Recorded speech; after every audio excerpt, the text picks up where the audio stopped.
This may get me canceled, but I was just thinking. Have you noticed how kids today have become kind of like the guinea pigs in a vast social experiment? Okay, maybe that's an exaggeration at this point, but here's what I know for sure. The thought life of our school-age children is at risk. I'm hearing from clients coast to coast and with children in both public and private schools. There is a dangerous epidemic that is targeting the minds of our kids. Whether they're in the second grade or the middle of high school, they are being exposed to radical doctrines and moral constructs that would alarm you if you could audit their school day undetected. What they're being taught and essentially bullied into accepting deviates dramatically from classic Western thought in general and Judeo-Christian principles in particular. So in my Shake Up message today, I'm coaching you, Mom and Dad, to exercise critical thinking on behalf of your children. To do this, I'm going to be blunt. I'm going to explore 3 significant questions and then give you a short homework assignment before I'm done. The first question is, why do you send your kids to school? The second question is, does your school have your child's best interest as their top priority? And the third question depends on your answer to the second, and here it is. If your school isn't making your child their #1 priority, then who or what are they serving? In recent months, I've been asked to address these issues over and over again, so that's what I intend to do here. If you're a parent with school-age children or grandchildren, this message is for you. My goal is to shake up your thinking, challenge you a little, maybe even agitate you a bit for the benefit of helping you seek answers and make better decisions for your child. This is essentially the same thing I do day in and day out with my entrepreneurial clients. I challenge their thinking, test their assumptions, and push them to clarify their objectives and identify any blind spots that might be interfering with their progress and holding them back. Nothing is off limits or too touchy to discuss in these kinds of sessions. But way more important than the future of any business is the future of our children, and in particular, your child. So there's no downside to tackling these questions, and no one in the academic community should get bent out of shape that parents are seeking clarification. In fact, your answers may confirm that your school is headed in the right direction, or maybe not. Either way, I believe that we, as parents, need to be fully engaged and looking out for our kids. So back to question number 1. Why do you send your kids to school? How would you answer this question? For me, I want my son to learn how to think critically and independently. I want him to be able to effectively discern truth and distinguish facts from raw emotion. I want him to grasp math and science and to be able to write clearly and persuasively. I want him to be prepared to withstand academic rigor at ever-rising levels. Do you share these common aspirations for your child? These aren't crazy things, are they? These are the fundamentals. These are the blocking and tackling of the school years. So why then do so many schools appear to be enthusiastically distracted? And back now to question number 2. Does your school have your child's best interest in mind? This is a very serious and relevant question. It should gnaw at you until you're confident in a positive answer. So let me repeat. Does your school have your child's best interest in mind? Your child's best interest. Not the teachers, not the surrounding communities, and certainly not a political agenda. Is your school focused on the basics I just described, or have they lost focus and drifted away from their purpose? Have our schools forgotten who they serve? With my business clients, I'd ask, have they forgotten who their customer is? Have they become sidetracked and forgotten their core function? If they're not obsessed with helping your kids master the 3 R's, reading, writing, and arithmetic, then what are they preoccupied with? What is their goal? Why are so many schools preoccupied with comfort, safety, social causes, political movements, and emotional coziness? Remember, we're still talking about your child's school, right? School is the central place outside of the home where your kids will hopefully become equipped to live independent, responsible, and productive adult lives. This is not a dress rehearsal. The school years come and go quickly. The clock is ticking down. So I want to again ask this core question. Does your school have your child's best interest as their number one priority? If you have answered this question easily and affirmatively and have concluded your school definitely puts your child, their students, as their top priority, then count yourself fortunate. That's great news, and you can stop this video, turn off this message, and get back to the rest of your day. If not, we've got some more work to do. So let's think through this second question a little deeper. Does the curriculum at your school support your child's thinking and problem-solving capabilities? Have and do the pandemic rules and restrictions support your child's growth? How about this hot topic? Does the widespread equity, inclusion, and diversity campaign support your values? Does it support healthy growth and self-worth in your child? Are you even familiar with the details, ramifications, and future plans of these initiatives in your school or school system? Most parents have little understanding of these programs and are too intimidated to ask meaningful questions. What about you? Are your family's moral standards or religious beliefs being undermined by these activities or any other similar adjuncts to the curriculum? Does the culture and classroom atmosphere invite diverse viewpoints? Are students encouraged to think freely and form independent conclusions about both current and historical events? Or are they pressured to conform to popular thinking?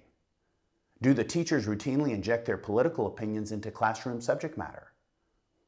How would you describe the prevailing worldview at your school? Does your school's culture and leadership reflect diversity of thought or uniformity of thought? And what does not happen in a school if everyone is thinking the same thing? Here's the short answer. Very little critical thinking takes place. And now let's come back to the third big question that must be asked. If your school doesn't have your child's best interest at heart, then who are they serving?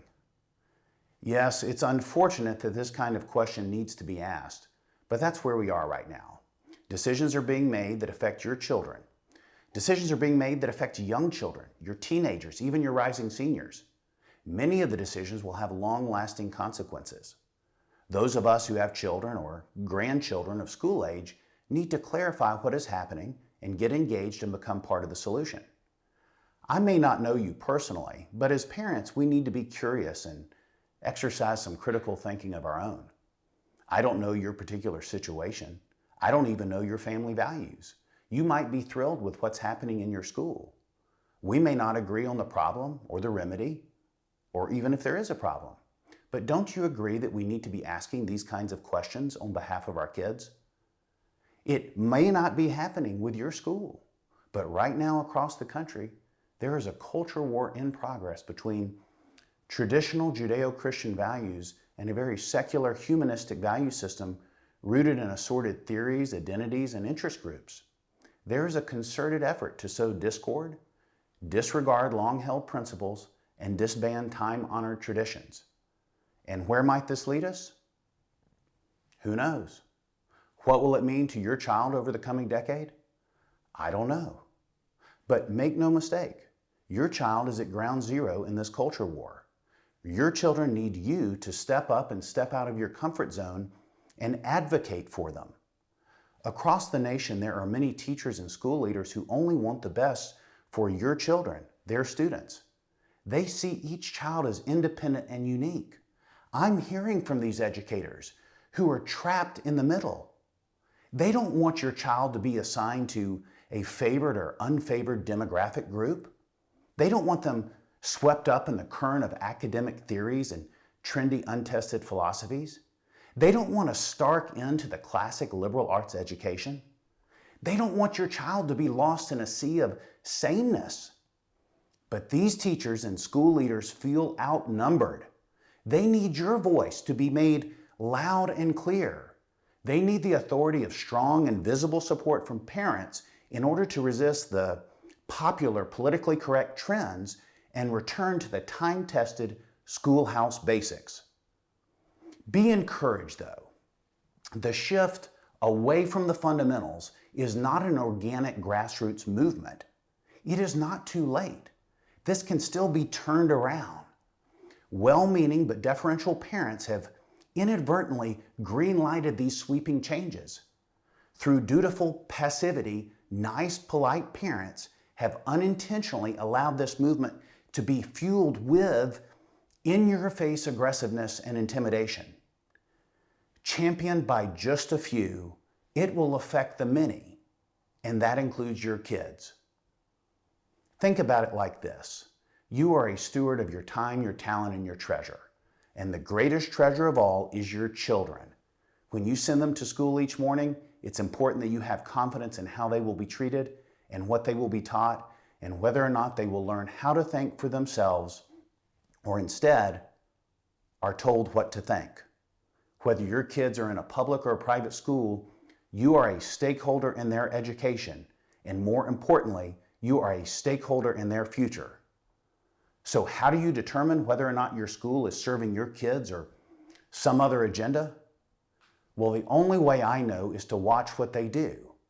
That's how you discern anyone's values, by their behavior, not by what they say or hope or intend, but only by what they do. You cannot depend on undefined slogans or fuzzy catchphrases. Instead, you must observe and pay close attention to the decisions and expenditures they make, and then ask yourself a final question similar to this. Is this decision, is this policy, is this assembly, is this mandate in the best interest of my child or even most of the students? School leaders should encourage parents to ask these kinds of pointed questions. Full and real transparency from school leadership is in your child's best interest and should not be negotiable. All organizations are susceptible to losing focus and forgetting their main thing, and then drifting away from their chief purpose, away from what they were hired or organized to do in the first place. You, mom and dad, you are the firewall. Your kids are counting on you to stand up for them. They cannot do this for themselves. Many of us have parents and grandparents and even great-grandparents who have shed blood on the battlefield for the cause of freedom. Right now, you may not realize it, but this is a legacy issue. Today we are in a battleground of ideas, and your involvement and engagement will determine which ideas win and what kind of future your children experience as adults. To wrap up, an old proverb teaches us to change course when we spot trouble ahead. It warns us that some people march ahead smiling, as if there is nothing to be concerned about. They walk straight into trouble, and then it's too late to do anything about it. The alternative to advocating for your child is to play it safe, lay low, and not rock the boat, and hope things don't get any worse. But historically, hope has never been a very good plan. You can no longer be passive and just shrug it off. You must respectfully but assertively hold school leadership accountable and call out inappropriate academic intrusions and diversions when they become apparent. Last summer, I wrote a piece entitled, "It's Not About the Kids." It was a fact-based, data-driven argument in the midst of the shutdown, advocating for schools to get back to the business of serving the kids. 10 months later, I'd add an exclamation point to that argument. The consequences for our kids of all that fear, the lockdowns, the isolation, and the canceled experiences, the negative repercussions powered by 24/7 panic porn are just beginning to surface. With our schools, it must be about the kids, period. And can't everyone agree that politics should be moved off campus? Let's leave the politics to the politicians. Whether we're a business, a church, or a school system, when we forget who our customer is, simple decisions become complicated. And it's easy to get lost and distracted in the heat of well-fueled and hyperactive emotions.